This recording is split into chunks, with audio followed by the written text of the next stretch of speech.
সৌমি, ও তুমি চলে এসছো, এত লেট করলে তাই আমি রাহুলকে ডাকলাম। এটা কে? এটা আমার বেস্ট ফ্রেন্ড শুভ।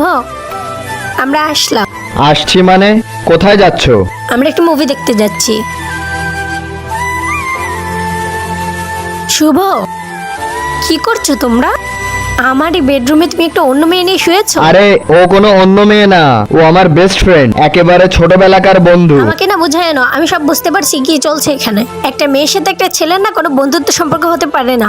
আচ্ছা, একটা মেয়ের সাথে একটা ছেলে বন্ধুত্ব সম্পর্ক হতে পারে না? তাহলে এতদিন ধরে যে তোমার বেস্ট ফ্রেন্ড তোমার বাড়িতে আসছে, তোমার রুমে থাকছে, তখন সেটা বন্ধুত্ব না? তখন সেটা কি? দেখো শুভ, ও অনেক ছোটবেলার বন্ধু। তোমার ছোটবেলাকার বন্ধু? তাহলে শ্রুতিও আমার ছোটবেলাকার বন্ধু, আমরা একসাথে বড় হয়েছি। তোমার যেরকম খারাপ লাগছে আমারও সেম খারাপ লাগছে, সেই জন্যই তোমাকে বলছি, দিনের পর দিন একটা পরপুরুষকে ঘরে নিয়ে এসে জানা তাই করছো, মুভি দেখতে চলে যাচ্ছ, তখন কিছু না, আর আমি আমার বেস্ট ফ্রেন্ডের সাথে গল্প করছি তখন অনেক দোষ হয়ে যাচ্ছে না? খুব খারাপ লাগছে।